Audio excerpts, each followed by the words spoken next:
رمضان شریف آ جائے گا جی ماشاءاللہ، تو اللہ تعالیٰ نے کہا کہ ایک حصہ تم نے دن کا بڑا والا حصہ تم نے بھوکے رہنا ہے. کس کے لیے؟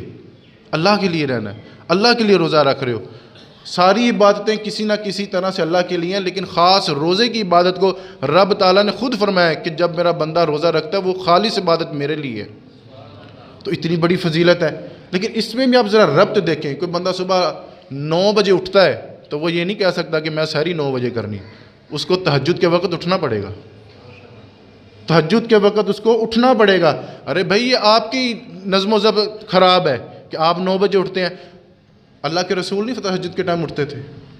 ہمارے لیے رول ماڈل تو وہ تھے. یہ ہم نے اپنی زندگیوں کو خود خراب کیا کہ ہم 9 بجے 10 بجے 12 بجے اٹھتے ہیں، تو یہ تو ہم نے اپنا نظام خود ہی خراب کیا. لیکن شریعت کیا کہتی ہے؟ سحری کے لیے تمہیں تہجد کے ٹائم اٹھنا پڑے گا، تمہیں سحری کرنی پڑے گی، اور اس کے بعد تم نے روزہ رکھنا ہے. اور اس کا جو افطاری کا ٹائم ہے، آپ محسوس کر سکتے ہیں افطاری کے ٹائم ہماری کیا حالت ہوتی ہے کہ فٹافٹ کوئی نہ کوئی چیز کھانے کو مل جائے، گلاس پانی کا مل جائے. اس میں بھی آپ جلدی، آپ کو بندہ کہ جی عصر کو ٹائم میں افطاری کر لوں، بعد میں سفر تے جانا ہے، تو یہ بات ممکن.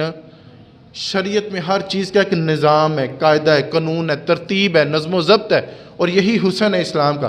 اسی طرح سے زکوٰۃ جب ہم دیتے ہیں تو شریعت تو ہرگز یہ نہیں کہتی کہ آپ ساری سامان اٹھا کے دے دیں. آپ کی ضروریات سے زائد سامان، آپ کی ضروریات 1 مہینے کی 1 کروڑ ہے، آپ استعمال کریں، اس پہ زکوٰۃ نہیں لگتی. 1 کروڑ ہے آپ کی ضرورت جو آپ نے 1 مہینے کے اندر ختم کر دینا ہے. اس سے جو زائد سامان ہے اس پر زکوٰۃ فرض ہے. اب یہ بے ترتیب زندگی نہیں ہے. شریعت کیا کہتی ہے؟ آپ کی زائد ضروریات سے جو زائد سامان ہے اس پر زکوٰۃ ہے.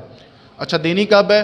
جب اس زمان کو پڑا ہوا 1 سال ہو جائے، مہینہ نہیں، 1 سال پڑا ہو گیا اور وہ پڑا رہا ہے، اس کی طرف آپ کی توجہ نہیں، اس پر زکوٰۃ لاگو ہوگی. اور دینی کتنی ہے؟ صرف 2.5%. صرف 2.5%. ہمارے ہاں کئی لوگ، اب یہ سیزن آنے والا ہے، مفتیان کرام کے پاس جائیں گے کہ کوئی حل کڈو، کوئی 2.5 لاکھ بھی باچی جائے، کوئی 2.5% بھی کتنوں پاس وہ باچی جائے.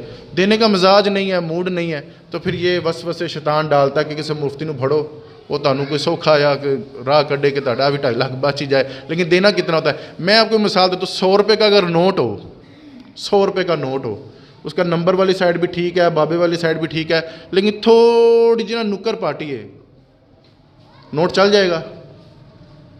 میرا خیال ہے چل ہی جائے گا. چل جائے گا نا جی. باقی ضروریات ٹھیک ہے. اب یہی سمجھ لیں اگر اس نوٹ سے 2.5% اگر پھٹا ہوا ہے تو نوٹ اگر چل سکتا ہے تو آپ کی کل کمائی میں سے اگر 2.5% چلا جائے گا، آپ کا نظام تب بھی نہیں رکنے والا. اور بلکہ رب تعالیٰ تو وعدہ کرتا ہے تو میرے راہ میں دے 70 گنا کر کے دوں گا. ایک روایت میں حضور فرماتے ہیں 1000 گنا بڑھا کے دوں گا. اور ہادی مقادی حضور فرماتے ہیں کہ ایک روایت میں، ترمذی شریف کی روایت، حضور فرماتے ہیں کہ تو رب کے راہ میں 1 دے ذرا خلوص دل سے، اور دینا بھی ذرا چھپا کے ہے، کسی کو بتا کے نہیں، فوٹ میں اتروا کے نہیں، چھپا کے دے، رب تجھے 7000 گنا زیادہ دے گا. کتھوں 17 تو گال چل رہی ہے تو کتنے 7000 جا پہنچی. اسی طرح سے آپ دیکھیں کہ حج ہے، یہ بھی اسلام کا ایک بڑا امپورٹنٹ اور بڑا اہم رکن ہے. اس میں بھی آپ ذرا نظم و ضبط دیکھیے گا کہ حضور فرمانے لگے جب حاجی جاتے ہیں نا ہمارے عمرے پہ، چلے عمرے کی بات کر لیتے ہیں، تو عمرے کا بھی ایک نظام ہے کہ آپ نے مکہ میں احرام نہیں باندھنا، باہر جا کے باندھ رہے ہیں. وہ مقات بنے ہوئے، وہاں سے آپ غسل کرتے ہیں، پھر آپ احرام باندھتے ہیں، پھر آپ واپس مکہ کی حدود میں آتے ہیں، اور پھر وہاں سے ایک پہلا چکر طواف کا ہے، درمیان میں نماز آ گئی تو پھر نماز بھی پڑھیں گے، اس کے بعد صحیح ہے، اس کے بعد پھر حلق ہے، پھر مقام ابراہیم پر جو ہے وہ آپ کے نوافل ہوں گے، پھر آپ نے آب زمزم پینا. وہ ساری سنتوں کا آپ نے ادا کرتے جانا ہے جو میرے محبوب کریم نے ادا فرمائی ہیں. اور یہ سارا کچھ ہی نظم و ضبط کے تحت ہے، بے ترتیب نہیں. ہر چیز کا ایک ٹائم ہے، اس کے بعد کیا کرنا ہے، اس کے بعد کیا کرنا ہے. اسی طرح سے حج ہے. حج میں حاجی کو 8 ذی الحج کو ظہر کی نماز ہر صورت مینا میں پڑھنی ہے. حاجی کو اگر مکہ میں ہے، اگر اس نے ارادہ کیا ہے حج کا، تو ہر صورت اس نے ظہر کی نماز مینا میں پڑھنی ہے.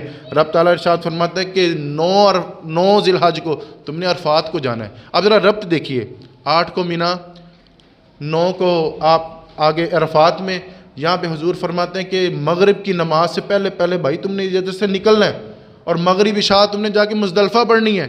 اب دیکھیں یہ ربط دیکھیں، نظم و ضبط دیکھیں، قاعدہ دیکھیں۔ ایک بندہ کہ جی میں ابھی سفر کرنا ہے تو میں جو ہے وہ ایک دن آگے پیچھے کر لوں، تو حضور فرماتے ہیں کہ جو مزدلفہ میں کچھ دیر نہ ٹھہرا اس کا تو حاجی کوئی نہیں ہے۔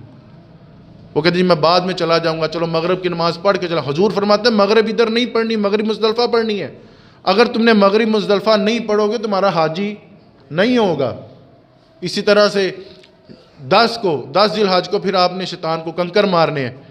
اگر آپ یہاں پہ بھی کہیں جی میں 8 کو مار کے چلا جاؤں گا تو پھر حج قبول، یعنی شیطان نو بھی کنکر مارنے نے تو ذرا ترتیب نال۔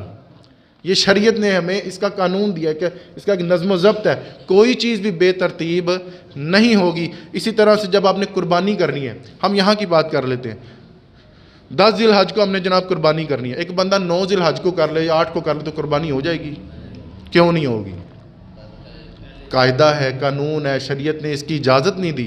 اور جو اللہ کے نام پر، خالص اللہ کے نام پر آپ دے رہے ہیں، لیکن سنت نبی پاک کی ہے، حکم نبی پاک کا ہے، شریعت نبی پاک کی ہے، تو اس کے مطابق جب آپ زندگی گزاریں گے تو اس میں کوئی حسن آئے گا، وقار آئے گا، پھر آپ کی زندگیاں خراب۔ یہ تو وہ ارکان تھے، نماز، روزہ، زکوٰۃ، حج، اس پر ہم نے تھوڑی تھوڑی روشنی ڈالی۔